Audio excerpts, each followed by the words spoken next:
سیدنا صدیق اکبر نے بھی یہی وصیت کی تھی کہ میرا جنازہ پڑھ کے پھر حضور کے سامنے لے جانا اور سلام عرض کرنا۔ حضرت انس سے بھی روایت، حضرت علی سے بھی روایت ہے، حضرت صدیق اکبر کی وصیت تھی حضور کے پاس لے جانا اور حضور سے اجازت مانگنا، اجازت مل جائے تو قدموں میں دفن کر دینا ورنہ جنت البقیع میں۔ تو حضرت علی المرتضیٰ اور حضرت انس روایت کرتے ہیں کہ ایسا ہی ہوا کہ ہم نے جنازہ اٹھایا، پڑھا اور پھر حضور کے مواجہ انور کے سامنے رکھ دیا اور سارے ہاتھ باندھ کے عرض کرتے یا رسول اللہ ھذا ابو بکر یستاذنک، اے اللہ کے پیارے محبوب صلی اللہ علیہ وسلم، یہ ابو بکر ہیں، آپ سے اجازت طلب کرتے ہیں، آپ کی قربت میں دفن ہونے کا شوق ہے، ہمیں کیا حکم ہے؟ تو اس وقت حجرہ عائشہ تھا، یہ گنبد خضرا نہیں بنا ہوا تھا، صرف حجرہ تھا اور اس کو تالا لگا تھا، چابی حضرت عائشہ کے پاس ہوا کرتی تھی رضی اللہ تعالی عنہ، تو تالا لگا ہوا تھا اور لوگوں نے رکھ کے یہ عرض کیا، تو پھر کیا ہوا کہ وہ تالا خود بخود کھلا، پھر کنڈی بھی خود بخود کھلی اور پھر جو دروازہ تھا وہ خود بخود کھلا اور اندر سے آواز آئی اوصل الحبیب الی الحبیب لان الحبیب الی الحبیب مشتاق، یار کو یار سے ملا دو، یار تو پہلے یار کا انتظار کر رہا۔ تو قبر انور سے یہ آواز آئی، حضور کے روضہ انور سے یہ آواز آئی، اور ہمارا عقیدہ ہے اور مسلمہ عقیدہ ہے اور تمام امت کا عقیدہ ہے کہ حضور اپنی قبر میں زندہ ہیں۔ یہ بعد میں فتنہ پیدا ہوا حضور علیہ السلام کے حوالے سے، یہ جو معاذ اللہ میری زبان وہ بوجھ نہیں اٹھاتی جو لوگ کہتے ہیں، یہ حضرت شیخ عبد الحق محدث دہلوی علیہ رحمہ نے لکھا ہے تتمہ مدارج النبوہ میں۔ آپ کہتے ہیں اللہ کا شکر ہے، بہت سارے معاملات میں امت میں اختلاف پیدا ہو گئے، لیکن اللہ کا شکر ہے کہ اس معاملے میں تو کوئی اختلاف نہیں کہ حضور اپنی قبر انور میں زندہ ہیں۔ یہ حضرت شیخ نے لکھا ہے، تو اس کا مطلب ہوا کہ یہ بعد کا اختلاف ہے۔ تو حضور علیہ السلام اپنی قبر انور میں زندہ ہیں۔ حضرت ابو درداء رضی اللہ تعالی عنہ نے جب آقا کریم نے درود و سلام کی ترغیب دی تو کہا حضور جب آپ انتقال کر چکے ہوں گے تو کیا ہم اس وقت بھی آپ پہ درود پڑھیں؟ تو حضرت ابو درداء نے جب حضور سے پوچھا، ابن ماجہ کی روایت ہے، تو کہا حضور جب آپ وصال کر چکے ہوں گے تو درود و سلام اس وقت بھی جاری رکھیں؟ تو آقا کریم علیہ السلام نے ارشاد فرمایا انما حرم علی الارض ان تاکل اجساد الانبیاء فنبی اللہ حی یرزق، فرمایا ہاں بعد میں بھی میرے اوپر درود جاری رکھنا، اللہ نے مٹی پہ حرام کر دیا ہے کہ وہ نبیوں کے جسم کو کھائے، نبی قبروں میں زندہ ہوتے ہیں ان کو رزق دیا جاتا ہے۔ میرے حضور نے کہا نا ارسلت الی الخلق کافہ، میں تمام مخلوق کا رسول بنا کے بھیجا ہوں، تمام مخلوق کا، صرف انسانوں کا نہیں، تمام مخلوق، ارسلت الی الخلق کافہ، تمام مخلوقات کا رسول ہو۔ تو حضور مٹی کے بھی رسول ہیں، تو کیا مٹی اپنے رسول کو کھا جائے گی؟ یہ کیسے ہو سکتا ہے؟ تو مٹی کے اوپر حرام ہے، یہ لفظ ہے انما حرم علی الارض ان تاکل اجساد الانبیاء، اللہ نے مٹی پر حرام کر دیا کہ وہ نبیوں کے جسم کو کھائے۔ فنبی اللہ حی یرزق، یہ سیاستہ کی روایت پڑھ رہا ہوں، نبی اپنی قبروں میں زندہ ہوتے اور انہیں رزق بھی دیا جاتا ہے۔ اس کائنات میں جتنے بھی انسان بستے ہیں ان میں سے افضل مجد و شرف کے لحاظ سے اہل ایمان ہیں۔ کفار اخلاقی قدروں میں جتنے مرضی بلند کیوں نہ ہوں، مال و دولت، شہرت، ثروت، جاہ و منصب، اقتدار، سب کچھ ان کے پاس ہو، لیکن ایک مسکین مومن کی شان تک نہیں پہنچ سکتے۔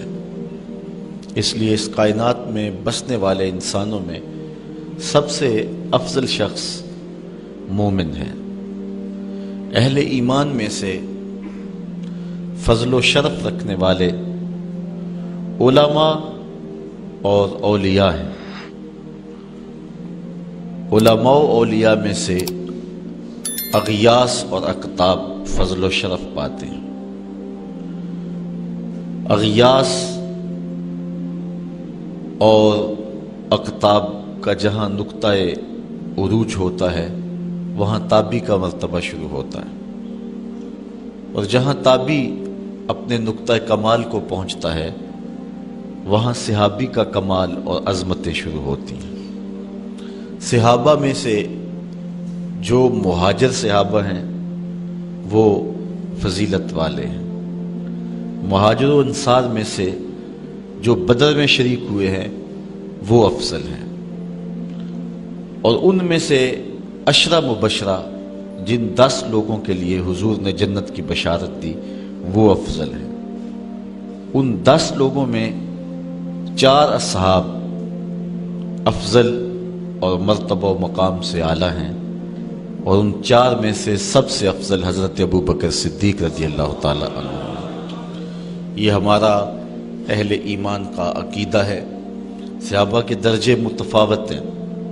جس طرح آسمان کے اوپر نظر دوڑائیں تو آپ کو ستارے نظر آتے ہیں، کوئی روشن، کوئی ٹمٹماتا ہوا، کوئی بڑا واضح، اس طرح اس افق پہ بھی آپ کو ستارے نظر آئیں گے۔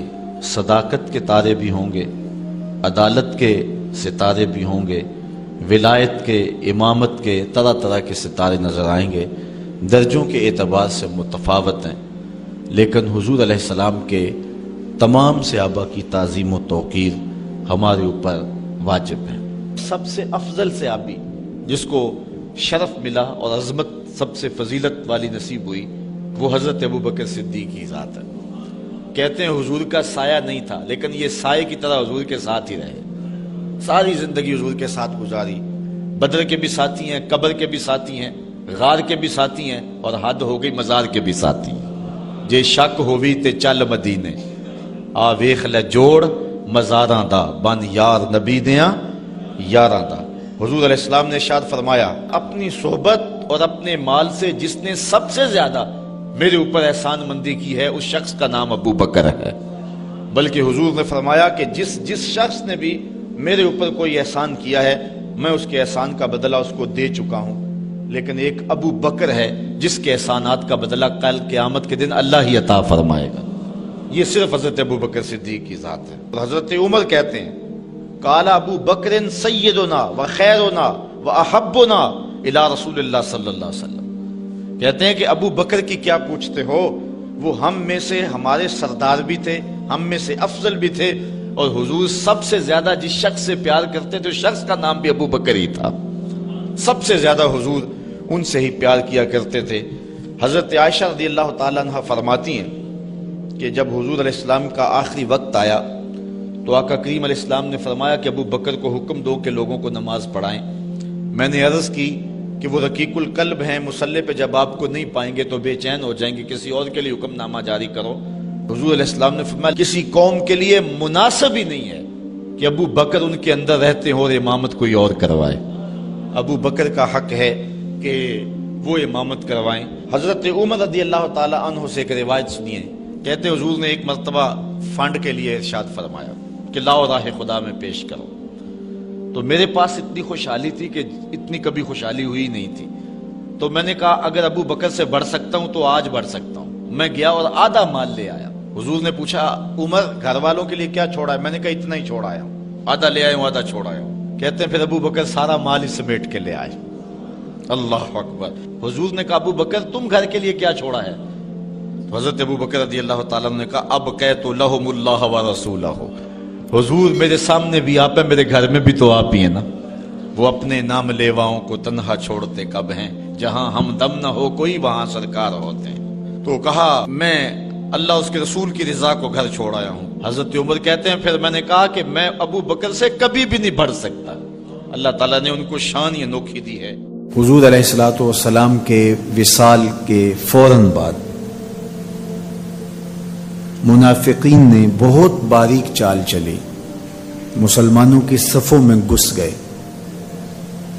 بظاہر لبادے ان کے مسلمانوں والے تھے، تو انہوں نے مسلمانوں سے کہنا شروع کر دیا لو جی کہانی ختم ہو گئی، ساری رونقیں حضور کے دم سے تھیں، نمازیں تھیں، روزے تھے، لوگ اپنے اموال کی زکوٰۃ دیا کرتے تھے، حج کا اجتماع تھا، یہ سب کچھ ختم ہو جائے گا۔ اب کون مال خرچ کرے گا؟ کس نے جان راہ خدا میں قربان کرنی ہے؟ کوئی سحر کے وقت اٹھ کے کیوں مسجد میں آئے گا؟ بظاہر لگتا تھا کہ یہ بڑی ہمدردی اور دلجوئی سے حقیقت حال کو بیان کر رہے ہیں، لیکن اس کے اندر چھپا ہوا ظاہر تھا.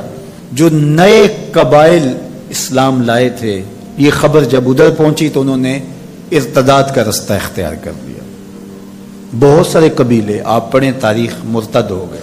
کسی نے زکوٰۃ دینے سے انکار کر دیا. مسلمہ کذاب نے اپنی جھوٹی نبوت کا دعویٰ کھڑا کر دیا. حضرت صدیق اکبر کا دل زخمی ہے، کلیجہ زخمی ہے. لیکن اب اس صورتحال کا جب آپ نے مشاہدہ کیا تو آپ آگے بڑھے اور ایک اونچے ٹیلے پہ کھڑے ہوئے لوگوں کو اشارہ کیا. لوگوں نے جناب ابو بکر رضی اللہ تعالیٰ عنہ کو دیکھا تو ادھر لپک کے آ گئے. تو حضرت ابو بکر صدیق رضی اللہ تعالیٰ عنہ نے مختصر خطاب کرتے ہوئے آپ نے کہا، لوگوں مجھے ایک بات بتاؤ، تم اللہ کی عبادت کرتے تھے کہ رسول اللہ کی عبادت کرتے تھے؟ لوگوں نے کہا کہ ہم اللہ کی عبادت کرتے تھے. تو کہا کہ اگر تو تم رسول اللہ کی عبادت کرتے تھے تو حضور وصال کر گئے، اور اگر تم اللہ کی عبادت کرتے تھے تو وہ آج بھی حی ہے، لا یموت ہے، اسے موت ہے ہی نہیں. پھر کہا جس دین کے لیے میرے اور آپ کے آقا و مولا نے اپنی ساری زندگی لگا دی، کیا حضور کے وصال کر جانے کے بعد تم اس دین کو چھوڑ دو گے؟ تو لوگوں نے کہا کیوں چھوڑیں گے؟ تو کہا پھر اٹھو اور دین کا جھنڈا لے کے پوری دنیا پہ چھا جاؤ. تو آپ نے لوگوں کو سنبھالا. تو حضرت عبداللہ ابن مسعود رضی اللہ تعالیٰ عنہ فرماتے ہیں کہ اگر حضرت ابو بکر رضی اللہ تعالیٰ عنہ کے ذریعے سے اللہ ہمارے اوپر احسان نہ کرتا تو ہم ہلاک ہو جاتے. اس امت کو بکھرنے سے بچایا ہے، شیرازہ متحد رکھا ہے، تو وہ ذات سیدنا صدیق اکبر رضی اللہ تعالیٰ عنہ. اور حضور یہ سارے اشارے دے کر گئے تھے.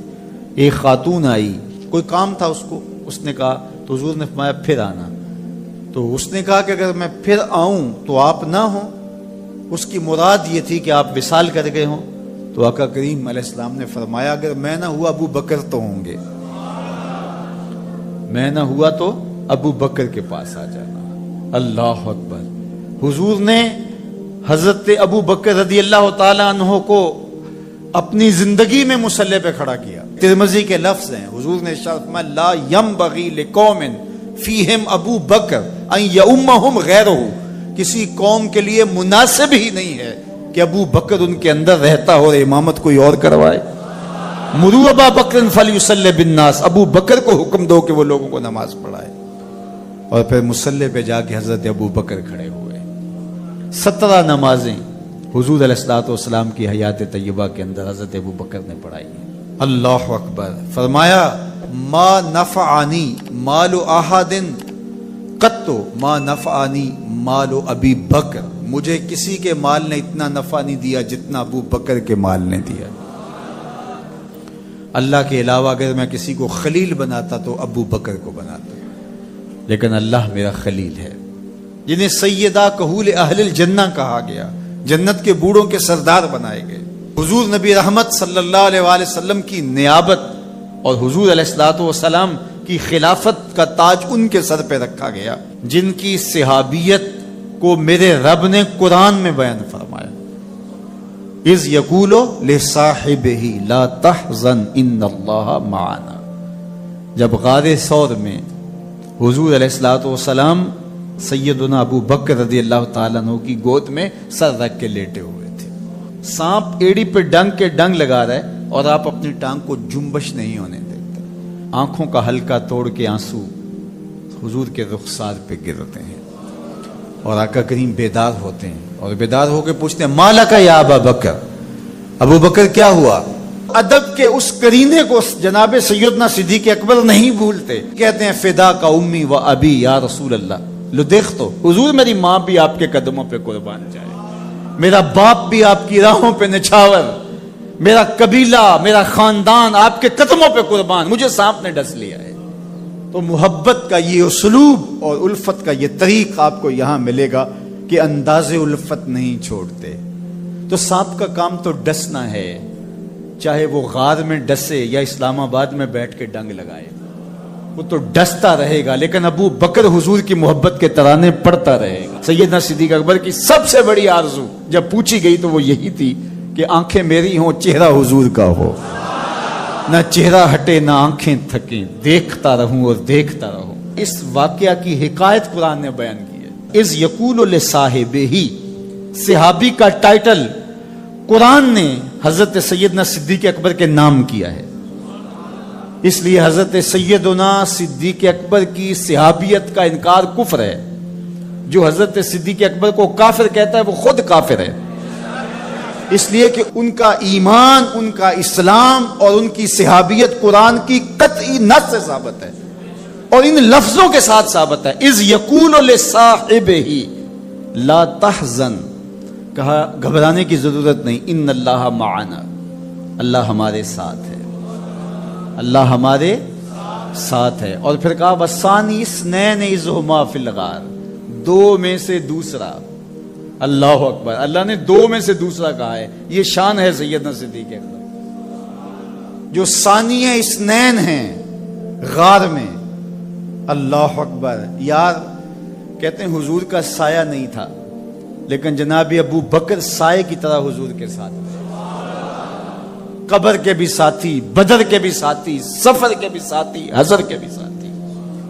تو حضرت صدیق اکبر رضی اللہ تعالیٰ عنہ کی صحابیت قطعی نص سے ثابت ہے، اور سیدنا صدیق اکبر رضی اللہ تعالیٰ عنہ حضور علیہ الصلوۃ والسلام کے خسر ہیں۔ حضرت سیدنا صدیق اکبر رضی اللہ تعالیٰ عنہ کا دایاں ہاتھ حضور نے اپنے ہاتھ میں پکڑا ہے اور بایاں حضرت عمر کا ہاتھ پکڑا ہے، اور حضور ایسے مسجد نبی سے باہر نکل رہے ہیں اور کوئی شخص داخل ہوا تو فرمایا قیامت کے دن ہم ایسے ہی اٹھائے جائیں گے، دائیں ہاتھ میں ابو بکر کا ہاتھ ہوگا، بائیں ہاتھ میں عمر کا ہاتھ ہوگا۔ اللہ اکبر، یہ ہیں حضرت ابو بکر رضی اللہ تعالیٰ۔ جو بدبخت سیدنا صدیق اکبر رضی اللہ تعالیٰ عنہ کے ایمان پہ شک بھی کرے وہ مومن نہیں رہتا۔ یہ وقت بھی آنا تھا ہمارے اوپر کہ پاکستان کے دارالحکومت میں کھڑے ہو کر کے سیدنا صدیق اکبر رضی اللہ تعالیٰ عنہ کے بارے میں ایسے نازیبہ کلمات کہے جانے تھے۔ استغفر اللہ، العیاذ باللہ۔ حضور علیہ الصلوۃ والسلام نے ارشاد فرمایا اذا رأیتم الذین یسبون اصحابی فقولوا لعنۃ اللہ علی شرکم۔ عبداللہ ابن عمر سے روایت ہے، حضور نے فرمایا اگر تم کچھ لوگوں کو دیکھو میرے اصحاب کو گالی دیتے ہیں اور تم کہو تمہاری شر پہ اللہ کی لعنت ہو، یہ حضور نے حکم دیا ہے کہ یہ اس کے جواب میں کہو۔ اور ایک حدیث کے لفظ ہیں، حضور علیہ السلام نے ارشاد فرمایا من سب اصحابی فعلیہ لعنت اللہ والملائکۃ والناس اجمعین، جو میرے اصحاب کو گالی دے اس پر اللہ کی بھی لعنت، فرشتوں کی بھی لعنت اور تمام مخلوقات کی بھی لعنت۔ تو یہ ملعون جو حضرت سیدنا صدیق اکبر اور دیگر اصحاب کو بھونکتے ہیں اور ان کے بارے میں نازیبہ کلمات کہتے ہیں، ان کی شر سے اس ملک کو پاک کرنا چاہیے۔ چنگاری جب بھڑکائی جاتی ہے تو پھر پورے شہر جل جاتے ہیں۔ 7-8 سال قبل کی کہانی ہمیں یاد ہے کہ کیا دردناک لمحات ہوتے تھے، روزانہ لاشیں اٹھانی پڑتی تھی، وہ ایسے ہی ناعاقبت اندیش لوگوں کی وجہ سے ہوا۔ اگر اداروں نے اس میں تساہل برتا، سستی سے کام لیا، یا کسی شخص کی خوشنودی کے لیے انہوں نے پسو پیش کیا تو یا معاملے کو گول مول کرنا چاہا تو حالات کنٹرول میں نہیں رہیں گے۔ یہ بھڑکائی ہوئی آگ ملک کو خاکستر بنا سکتی ہے۔ اللہ میرے وطن کی حفاظت فرمائے۔ یہ ملک قربانیوں سے حاصل کیا گیا ہے اور اس کے امن کو بحال کرنے کے لیے ہمارے اداروں نے بہت محنت کی ہے، بہت لوگوں نے قربانیاں دی ہیں۔ تو ایسے ناہنجار لوگوں، ایسے بدبخت لوگوں کو فوراً قانون اپنی گرفت میں لے، اور ایسے بد زبانوں کو لگام دینی چاہیے کہ جو اصحاب رسول کو بھونکتے ہیں اور اتنے سخت جملے کہتے ہیں۔ معاذ اللہ سیدنا صدیق اکبر کو کافر کہا جائے گا؟ جو صدیق میرے نبی کے دل کا چین ہے، جو اسلام کی بہار ہے۔ عبداللہ ابن مسعود فرماتے ہیں بچے ہی ابو بکر کی وجہ سے تھے ورنہ ہلاک ہو جاتے۔ جس ابو بکر رضی اللہ تعالیٰ عنہ کو حضور نے مصلی پہ کھڑا کیا، جس ابو بکر رضی اللہ تعالیٰ عنہ پہ اتنا اعتماد تھا کہ ہجرت والی رات ان کا انتخاب کیا، حضرت سیدنا عمر رضی اللہ تعالیٰ عنہ نے حضرت ابو بکر رضی اللہ تعالیٰ عنہ کا ذکر کیا اور رو پڑے اور کہا کہ ابو بکر میری زندگی کی ساری نیکیاں لے لے اور غار والی ایک نیکی مجھے دے دے۔ اور پھر کہا کرتے تھے کہ کاش کہ میں ابو بکر کے سینے کا بال ہوتا۔ ابن جوزی نے لکھا ہے کہ ہمارے بزرگ اور اسلاف جو تھے وہ ابو بکر و عمر رضی اللہ تعالی عنہما کی محبت اپنی اولاد کو یوں سکھایا کرتے تھے جیسے قرآن کی آیتیں سکھائی جاتی۔ ان کی محبت اولادوں کے سینوں میں راسخ کیا کرتے تھے۔ معمولی سی میل بھی سیدنا صدیق اکبر کے بارے میں برباد کر دیتی ہے۔ اللہ کے نبی کا ہر صحابی با کمال ہے، لیکن ابو بکر ہے۔ جے شک ہووی تے چل مدینے، جے شک ہووی تے چل مدینے، آ ویخ لے جوڑ مزاراں دا، بن یار نبی دیاں یاراں دا۔ تو ان سے ہماری محبت کا رشتہ استوار ہے۔ تو جس شخص نے بھی یہ جملہ کہا ہم اس کی مذمت کرتے ہیں۔ مذمت تو لفظ بہت چھوٹا ہے، اس کو قرار واقع سزا دیجئے۔ وہ بدترین انسان ہے روئے زمین پہ، اور اس سے کوئی روح رعایت نہ رکھی جائے تاکہ آئندہ ایسے راستے بند ہو۔ اداروں کو اس پر فی الفور نوٹس لینا چاہیے قبل اس سے کہ حالات ہاتھ سے باہر نکل جائیں اور بے قابو ہو جائیں۔ اللہ ہم سب کو اپنی رحمتوں کے حصار میں رکھے۔ جانور کو اپنی گود میں رکھا اور حضور استراحت فرما لی۔ اب سانس، جب سانپ کی سانس اٹھنے لگی، وہ بھی چونکہ اس سوراخ میں ہی تھا، اور وہ کبھی سوراخ سے باہر آتا کبھی سوراخ سے باہر آتا، جا بجا سوراخ تھے۔ تو جب اس کی سانس گھٹنے لگی اور اس نے دیکھا کہ جس راستے سے جاتا ہے مسدود پاتا ہے، تو ایک جگہ اس نے انسانی گوشت دیکھا اور اس نے ڈنگ لگایا۔ وجود کو برقرار رکھ پائے۔ یہ کوئی تماشا لبے بام تھوڑا ہے، لیکن حضرت سیدنا صدیق اکبر نے اپنی ٹانگ کو جنبش نہیں آنے دی۔ حضرت عمر کی جو روایت اس پہ لفظ ہے مخافتا ان یتنبہ رسول اللہ صلی اللہ علیہ وسلم، اس ڈر سے کہ کہیں حضور بیدار نہ ہو جائیں۔ لم یتحرک، اپنی ٹانگ کو حرکت نہیں آنے دی۔ لم یتحرک مخافتا ان یتنبہ رسول اللہ صلی اللہ علیہ وسلم، اس ڈر سے کہ کہیں حضور بیدار نہ ہو جائے۔ حضور کی نیند میں خلل، سانپ نے ڈنگ لگایا اور ایڑی ہٹی نہیں، وہ پیچھے ہٹ ہٹ کے ڈنگ مارتا ہے، اور حضرت ابو بکر پوری قوت سے ایڑی کو دبایا ہے۔ ذرا تصور تو کرو، عشق کی بات تو سارے کرتے ہیں، عشق ابو بکر سے سیکھو۔ یہ ہے محبت کی کہانی۔ حضرت ابو بکر صدیق نے زور سے ایڑی رکھی ہے، اور سانپ جو ہے وہ ہٹ ہٹ کے ڈنگ مار رہا ہے اور زہر جسم میں سرایت کر رہا ہے، اور حضرت ابو بکر صدیق اپنی ٹانگ کو جنبش بھی نہیں آنے دیتے، اس ڈر سے کہ کہیں حضور کی نیند میں خلل نہ آ جائے۔ سارا دھیان ادھر لگ گیا کہ ٹانگ کو جنبش نہ آئے۔ بے اختیار آنسو نکل پڑے اور حضور کے چہرہ نور پہ گرے۔ دھیان چونکہ ادھر لگا تھا، آنسو ادھر سے نکلے، حضور کے رخسار پہ گرے۔ حضور بیدار ہو گئے اور حضور نے فرمایا ما لک یا ابا بکر، ابو بکر کیا ہوا؟ ابو بکر کیا ہوا؟ انسان دکھوں میں بھرا پڑا ہو، تکلیف پہ تکلیف گزر رہی ہو، اور کوئی پوچھ لے تو انسان پھٹ پڑتا ہے، بہت جلدی بولتا ہے، پھر اس کے القاب اور اس کا نام اور اس کے لیے جو بولنے کا سٹائل ہے وہ بھول جاتا ہے، وہ جلدی جلدی اپنا دکھڑا بیان کرتا ہے۔ لیکن یہاں پیار کی کہانی اتنی دل آویز ہے، اللہ اکبر۔ یہ حضرت عمر کی روایت پڑھ رہا ہوں کہ یوں ایڑی زور کے ساتھ سوراخ پہ رکھی ہے، بل پہ رکھی ہے، سانپ ہٹ ہٹ کے ڈنگ لگا رہا ہے، ساری توجہ ٹانگ کی طرف ہے کہیں ہل نہ جائے اور حضور بیدار نہ ہو جائیں، اور اچانک آنکھوں سے آنسو ٹپکے حضور کے رخسار پہ گرے۔ آقا کریم بیدار ہو کے پوچھتے ہیں ما لک یا ابا بکر، ابو بکر کیا ہوا؟ تو حضرت ابو بکر کیا بولتے ہیں لدغت فداک امی و ابی یا رسول اللہ، یا رسول اللہ میری ماں بھی آپ کے قدموں پہ قربان ہو، میرا باپ بھی آپ کے قدموں میں قربان ہو، سانپ نے مجھے ڈس لیا ہے۔ اللہ اکبر۔ ادب کے اس سٹائل کو چھوڑا، محبت کے اس انداز کو ہنگامی حالت میں بھی ترک نہیں ہونے دیا۔ گفتگو کا سلیقہ اور بات کرنے کا جو طریقہ ماضی میں تھا آج بھی اسے ہی ملحوظ رکھا اور اسی سٹائل سے بات کرتے ہیں۔ میری ماں بھی آپ کے قدموں پہ قربان، میرا باپ بھی آپ کی راہوں پہ نچھاور، حضور مجھے سانپ نے ڈس لیا ہے۔ اللہ اکبر۔